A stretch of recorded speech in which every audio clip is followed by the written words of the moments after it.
a peace treaty for the undeclared war in the Democratic Republic of the Congo, or D.R.C., which was resumed last year by the Rwandan and Ugandan-backed and commanded M23 militia, is now scheduled to be signed on February 24th.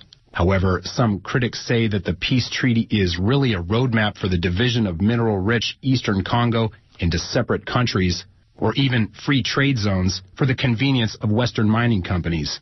KPFA's Garrison spoke to Congolese mining researcher Jean Didier Lozango, one of the many Africa advocates who believe that the borders of the D.R.C. must remain intact for the sake of both Congo and Africa.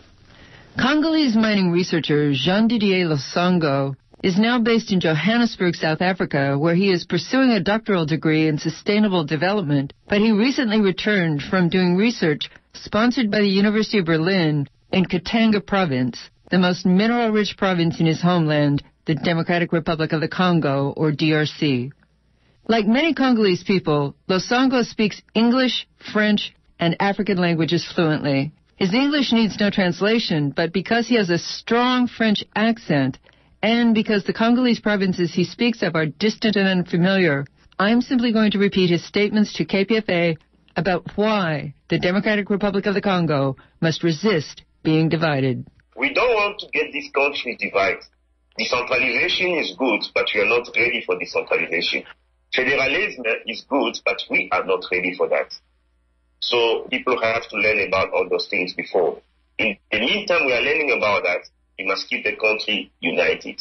If Katanga is one country, Kivu is one country, I'm telling you no. And my question is that why only people want those provinces like Katanga to be independent? The DRC has 11 provinces. But why people only focus on this province, Katanga, North, South Kivu? And they forget about Equateur, Bandundu, and Brazzaville, which are also part of the DRC province, because they have interest on that. They are minerals on that, and they have to control it. But they are pushing this agenda to have this part of the DRC actually out of the DRC. We don't want to get this country divided. Decentralization is good, but we are not ready for decentralization. Federalism is good, but we are not ready for that. So people still have to learn about all those things before. In the meantime, while we are learning about that, we must keep the country united. If Katanga is one country, Kivu is one country, I'm telling you no.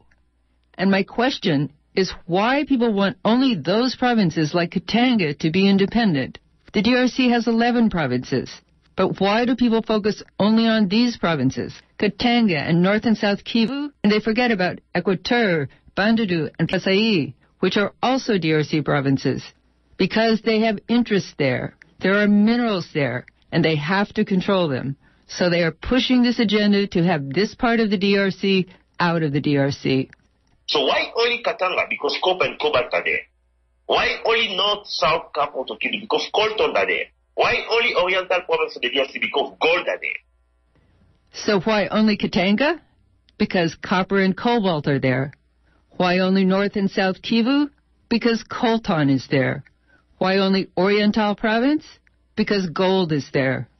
And that was Jean Didier Lozango, Congolese mining researcher, on the peace treaty for the Democratic Republic of the Congo, scheduled to be signed on February 24th, which many critics and Africa advocates say is a roadmap for the division of Eastern Congo into individual states for the convenience of Western mining companies. For Pacifica, KPFA and Afrobeat Radio, I'm Garrison.